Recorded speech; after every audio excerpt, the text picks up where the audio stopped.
미숙한 소년을 바르게 키우자가 이 소년법의 취지입니다. 그러다 보니까 교화가 중심이 돼야 되지 처벌이 중심이 되면 안 된다라는 게 이 입법 목적의 취지고요. 전체적인 흐름으로 봤을 때 소년 범죄율의 증가가 크지 않습니다. 우리가 봤을 때의 그 100명이라고 한다면 100명 중에 딱 한 명, 그 1%가 우리가 보는 그 자극적이고 미디어에서 노출되는 흉악한 범죄들로 이루어져 있는데 우리는 그 단편적인 것을 보고 전체적으로 일반화시키는 경향이 있는 거죠. 소년 범죄율이 증가하고 있다, 흉악하게 증가하고 있다, 이런 것은 사실 맞진 않다라고 저는 생각을 하고, 우리는 이 법을 한 명의 피해자를 위해서 개정을 해야 된다. 근데 아까도 제가 법무부 통계를 말씀드린 것처럼 13세부터 비율이 갑자기 씁니다. 9명의 가해자보다는 한 명의 피해자가 더 중요하기 때문입니다. 만 13세 어린 학생이 차를 훔쳐서 6시간 도심을 내달려서 잡아보니 촉법소년이었고, 술집에서 경찰목을 조른 10대가 만 13세였습니다. 과잉 진압을 당했다면서 인권위 진정까지 넣고요.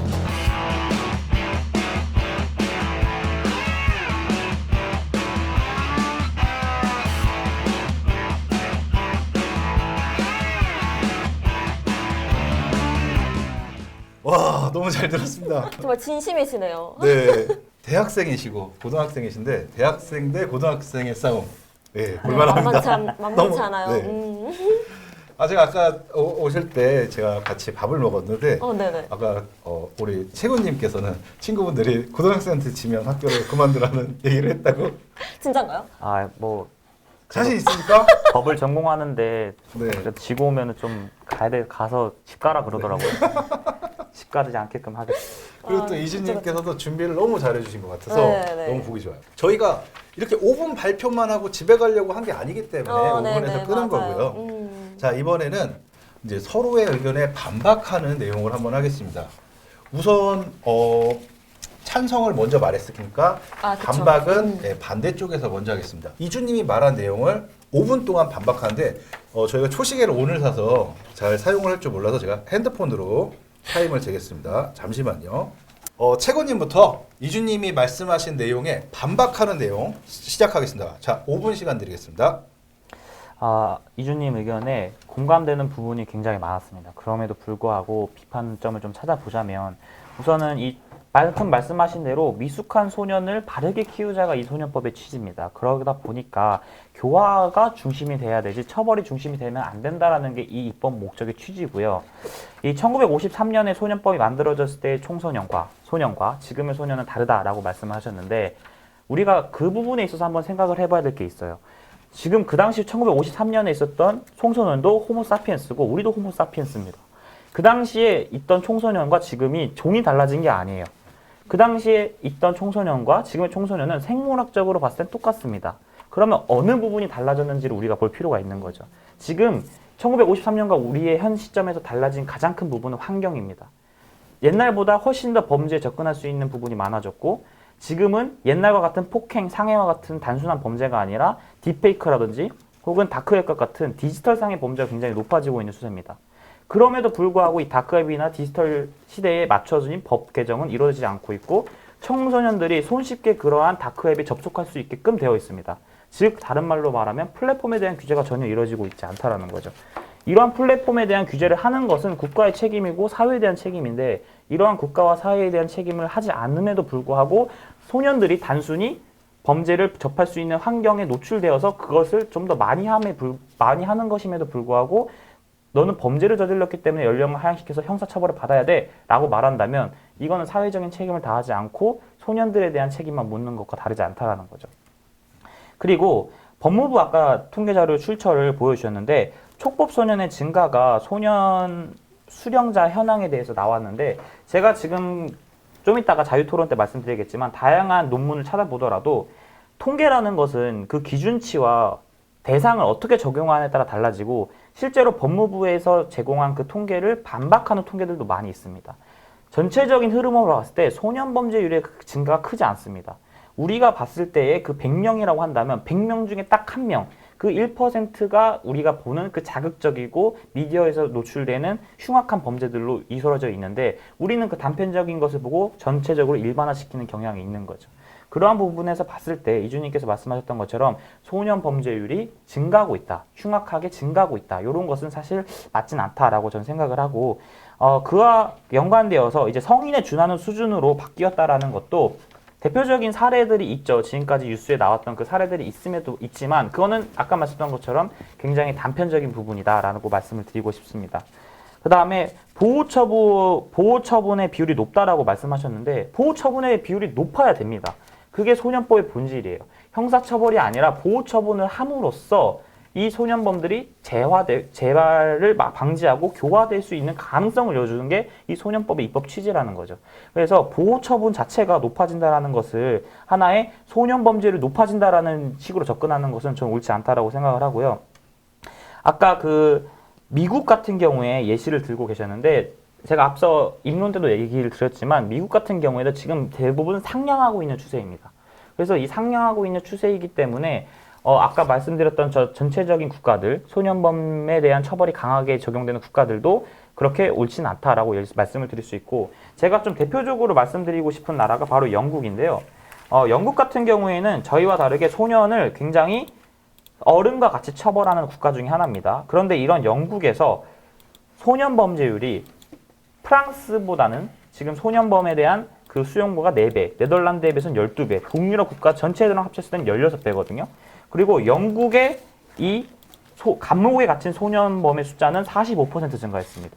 그리고 재범률은 88% 증가했습니다. 이것만 보더라도 소년범이 촉법소년처럼 연령이 하향된다 해가지고 결국은 그것이 곧 소년 범죄율의 하락으로 이어진다라는 근거가 없다라는 것이 이미 다른 나라의 입법례를 보더라도 우리가 충분히 알 수 있다라는 것이죠. 그리고 아까 국회의 여러 가지 입법 내용을 좀 말씀드렸는데 제가 좀 궁금한 것은 이 국회에서 발의된 지금 법안들이 아까 말씀하셨던 그 법안들이 지금 22대 국회 때 법안인 것인지 아니면 21대 때 발의된 법안인 것인지를 좀 확인하고 싶어서 그 부분도 좀 말씀 같이 해주시면 좋을 것 같습니다. 네, 여기까지 하겠습니다. 20초 남았는데. 네. 저희 시계는 꼭 다음에 꼭 고치도록 하겠습니다.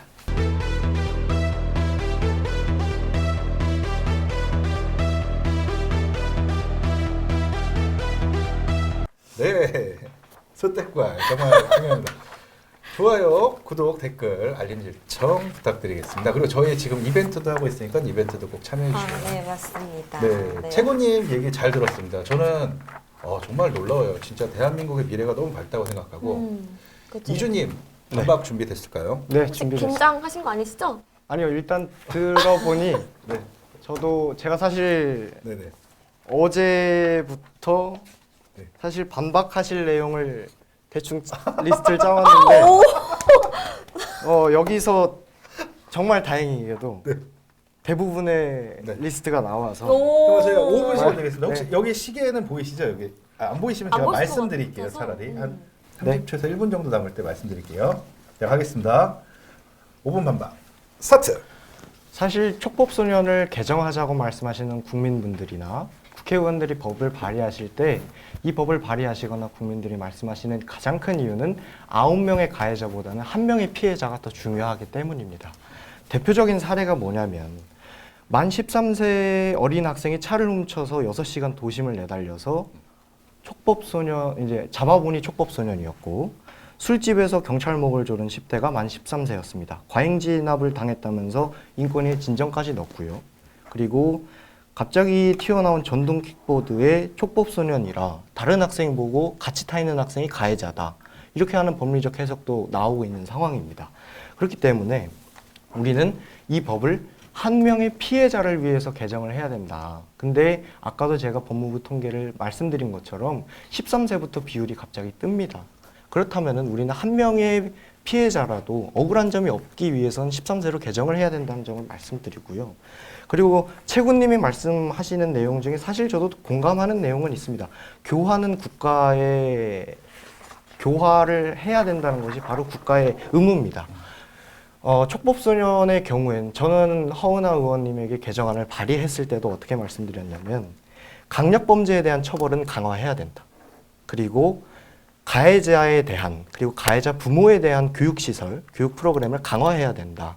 그 부분은 아마도 최군님도 동의하실 거라고 생각이 들어요. 그리고 아까 국민적 여론이 꼭 법을 개정해야 된다는 이유는 없다라고 말씀을 하셨는데요. 우리는 국회는 법을 만드는 곳이죠. 국민의 법감정, 국민의 여론을 당연히 신경 써야 되는 것은 사실입니다. 그렇다면 왜 다른 법들이 개정이 되겠습니까? 국민들이 원하시고 그것을 대표해서 국회의원들이 발의를 하시는 거죠. 그런 의미에서는 개정이 필요하다는 말씀을 드리고요. 그렇기 때문에 국민적 신뢰를 회복해야 됩니다. 촉법소년의 문제에 대해서는. 그렇기 때문에 이 부분에 대해서는 처벌 강화와 교화를 강화해야 된다라는 입장을 말씀드리고요. 그리고 아까 유엔 권고안도 말씀을 해주셨어요.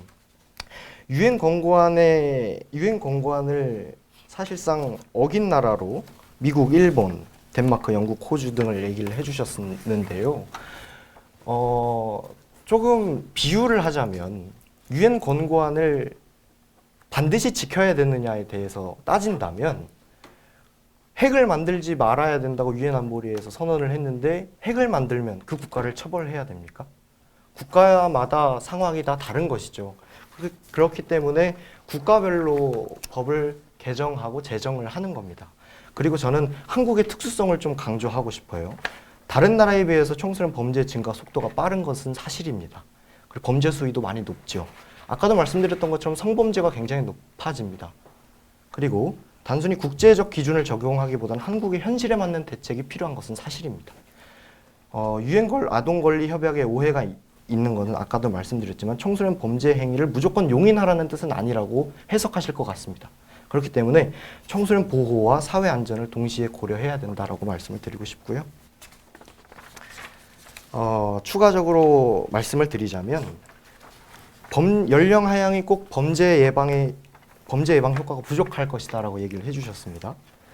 기존 보호처분제도 하에서는 범죄를 억제하지 못하고 있고 적절한 처벌이 초기 대응 단계에서 강력 범죄로 이어지는 것을 막을 수 있는 것은 사실이라고 생각됩니다.